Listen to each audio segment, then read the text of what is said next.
Hello, this is part 2 of module 2, and in the previous part we have seen the content of the Excel data model, what's in it.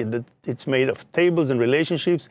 If you haven't watched it, I would recommend going back and watching it, because everything that we're going to do in this part is based on what we just started to do in the previous video. So we finished by having a pivot table populated from the data model. We've seen that the data, the field list here on the right side contained multiple tables, and I was able to drag things from each one of the tables and to create my first pivot. One more thing I want to show you here before we dive into the data model using the Power Pivot add-in is I dragged, and by default, because I dragged something which is a numeric, the revenue, it created a value of sum of revenue, which is the same behavior as Excel will do with native pivot table from grid data. But there's, for example, there are things which are possible here which are not possible with a regular native pivot table. So for example, if I drag the customer key to the values area, by default, it will do something that is not really very useful, which is the sum of customer key. But I can go and change it to use another aggregation. And if you see the bottom one, the very last one of the aggregations is very, very important. This is the distinct count. Distinct count, so now what I see is for each combination of country and category of products, I see the number of customers that actually have purchased this combination, the bike in a country, unique customers. In the same way, I can drag now a product and show you how many different products were bought in a combination and so on. And this is something that is impossible to really do with a regular pivot.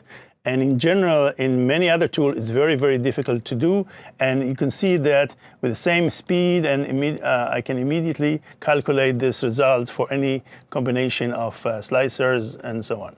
So after we saw this tool, let's me go back to the window that we saw in the previous model, the window into the data model, the manage. And in here, continue to do a few more things. So first of all, if you noticed, the revenue that I used was not really formatted nicely. I can, for each one of the columns, I can apply a format. I can go, for example, and say that this is currency. So from now on, every time I use this column, it will be formatted appropriately as a currency. But what I want to do now is I want to create something. In the previous video, we created 2 calculated columns. Now, the syntax for these columns, maybe you wonder, what is this syntax? It looks very much like Excel. Is it really just an Excel formula? Actually, it's not. It's this expression, which is a very simple one, but still is written in a language called DAX, D-A-X. And DAX was created together with this, with the data model. And it starts by being really very simple, but it goes way, way beyond that and into some very sophisticated options for calculations. Now, DAX can be used in Excel in the data model in 2 different positions. One is for calculated columns, and one is for measures. Measures are there are multiple ways to do them. One way is to use this area here below the rows in order to create the measures. So let me start creating some simple measures and show you, for example, I can, if I want to create a measure for the total revenue, I will call it tot rev, and the syntax is name, colon, equals, and now I start to create an expression sum of revenue, and I complete it with tab, close parentheses, and I have the results here, and I can also go and format it, let's say, to be a currency. This is my first example of creating a what is called an explicit measure. Actually, I created already measures behind the scenes. If we go for a moment back to the pivot, when I dragged anything to the values area, it actually was creating for me a measure behind the scenes. This is called an implicit measure. But what I just did was to replace this implicit functionality by explicitly creating measures. So this one is not more sophisticated than the other that I was creating by dragging, but there are reasons even for this kind of simple example to create explicit measures, and it's a good practice to use them exclusively. Now, I can also create another one, for example, for the tot cost. And I would say tot cost, sum of, and this is sum of the cost column in, and again, format it as currency. Now I will create a third measure, which is a little bit more sophisticated. And this one will be calculating the margin percent. So once I have the revenue and the cost, I can calculate the margin percent. So margin percent, colons equal, and here I will say, open parentheses, revenue minus cost divided by cost. So I'm not referring to columns in the table, but instead I'm referring to other calculated measures that are already created. I will format this as a percent. And going back to the my pivot, I will take out the two. Well, this is, I still haven't replaced it, so I will, for now, I can leave it or I can take it out. But I want just to show you that now, when I go back to the list of columns in this table, the main table, I see the tot rev. I can click on it, the tot cost, and the margin, which is a percent. And I can still, of course, slice it by year and calculate it every time. Now let's stop here for a moment and actually understand what has happened when I created this measure. I created this measure once in here, and I just said that this is the sum of, so this is like the margin, but this is it's just the sum of the column revenue. Although I defined it once, every time I see its use, it's giving me a different number. And the reason it's giving me a different number is that it's being calculated fresh every time with a different context. And the context, like in this cell here, is Australia bikes in 2006. So this is the sum of revenue, and this is the sum of cost, and this is the margin for this combination of Australia bikes and the year 2006. If I go here, this will be another calculation. Again, every time it's another calculation. If I go to the grand total, again, it's a calculation of this measure. It's not a sum of this column here. It's actually a new, fresh calculation with a new context.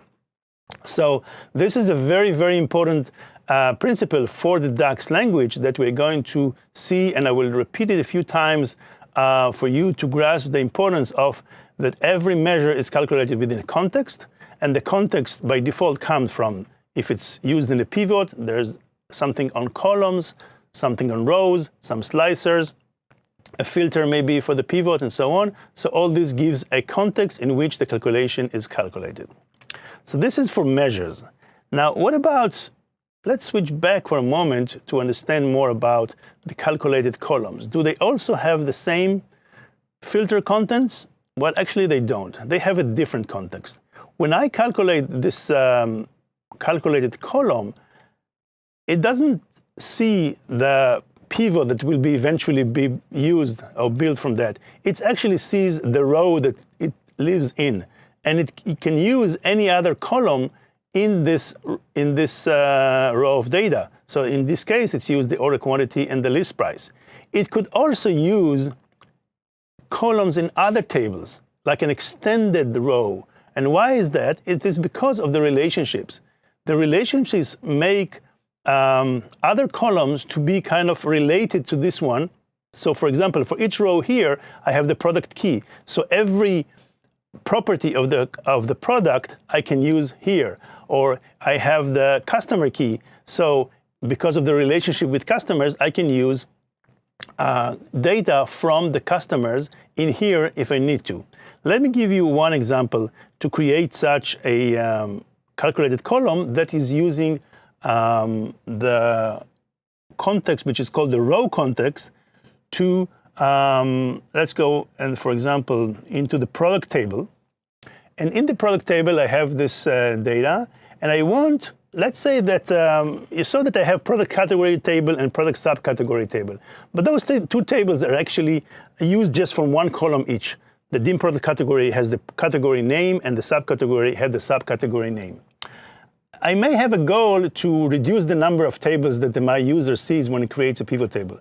In order to do that, I can actually create a column here in the products table that will have the category name, for example. So in order to do that, I create a new column, and I use a DAX function called related. Related means I'm going to use a column from another table, but that is related to this one. And immediately it gives me the list of options of things which are related to where I am. And the first one is what I want. I want the category name. So give me the category name for this product. So it goes and it brings the necessary data from the other. Now it seems as if it didn't bring anything, but it actually did, because there are some products in the beginning that do not have the right connection to subcategories and so on. So it seems empty, but it's not. And I can call it category. So now I have a category column in the product table, and this will also enable me, so I have here, see the list of bikes, clothing, components, and some products which are actually have a blank for the name of the category. So once I have this, I can actually say that I don't need the product category. I can go here, right-click, and say, just hide it. I don't delete it, but I hide it. So when I go back to my pivot table, I will see that the product category table have disappeared. And if I open the DIM product table, I will see that it has now a new column that wasn't there that is called the category. And I can use this instead of the original one that came from the category table. So I reduced the number of tables, and I added a calculated column from a related table. So this ends the second part of this module.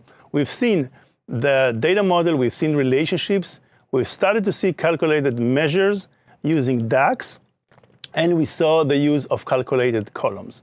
The measures are calculated within a filter context, while the calculated columns are calculated within a row context. We're going to use a lot more of the measures, not so much calculated columns, in subsequent modules. I hope to see you there.